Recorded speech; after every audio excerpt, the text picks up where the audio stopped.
से छोटे काम की सताइश करो, लोगों को नाउमीद मत करो। इमरान खान कैसे बाहर आएगा? क्या समझते हैं मार्च आप? में फिर शेर अफजल मरवत आएंगे आगे।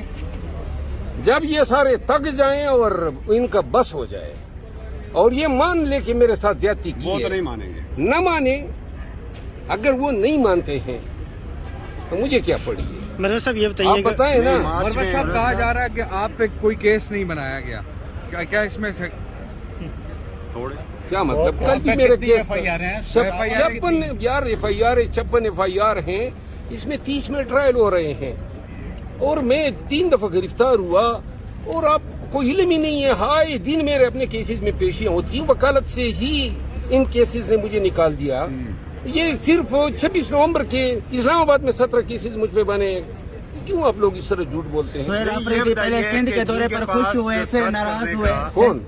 सुहेल अफरीदी सिंध के दौरे पर पहले खुश हुए, फिर नाराज हुए। नहीं, ऐसा क्या हुआ? सुहेल अफरीदी साहब को तो पीटीआई ने अजरक के बाद टोपी पहना दी। पीपल्स पार्टी नहीं या मैं- पीटीआई ने। मैंने क्या कहा? आपने पीटीआई नहीं, पीपल पार्टी ने पीपल पार्टी ने टोपी पहना दी। अब उस टोपी का कुछ न कुछ असर तो होना ही था। देखिए, पीटीआई ने पीपल पार्टी ने अजीब काम किया। पहले कहा जी हम खुशामदीद वजीर भी भेज दिया, और फिर आगे से कहा जी वजीर आला से मुलाकात कैंसिल, हैदराबाद बार के सामने तकरीर कैंसिल, चैम्बर के दफ्तर का विजिट कैंसिल। और जब हैदराबाद से वापस आ रहे थे तो बेचारों पे उन्होंने क़यामत दागी, रास्ते बंद कर दिए।